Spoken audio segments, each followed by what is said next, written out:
Hey everyone, Professor Noro here with part 2 of the Faketober challenge. This video will show off the Pokemon I have created for days 11 to 20.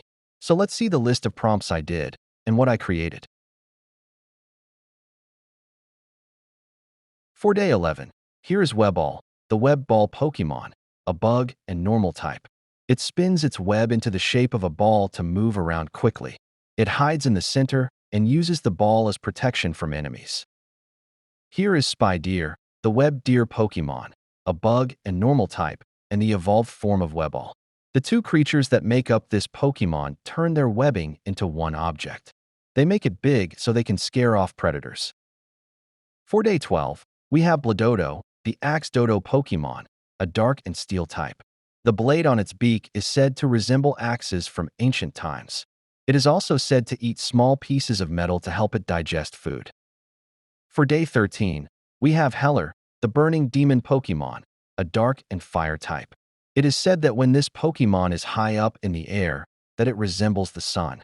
The flames that float beside its body are said to act as its hands.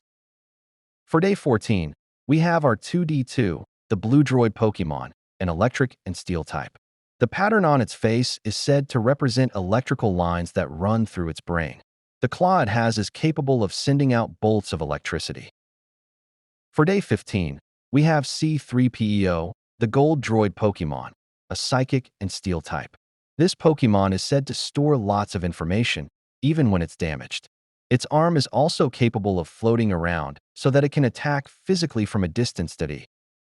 For day 16, we have Snorpent, the Sleeping Snake Pokemon, a poison and psychic type. This Pokemon is always asleep and never wakes up. There is also a rumor that says if it wakes up, it will release a massive amount of psychic energy.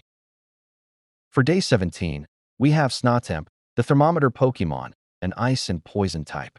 The odd liquid on its body is said to be poisonous towards Pokemon who touch it. The red line in its body is capable of telling how hot or cold the weather will be. For day 18, we have Sumagram, the Ritual Pokemon, a dark and psychic type. The pentagram that floats beside it is said to be able to call on ghost-type Pokemon, but only to summon them to help it in battle. For day 19, we have Drorath, the Drawing Pokemon, a normal and ghost type. The drawing is said to resemble another Pokemon, but only because it was the last one this Pokemon saw. Sometimes, trainers mistake it for the main body, when it's actually the brush.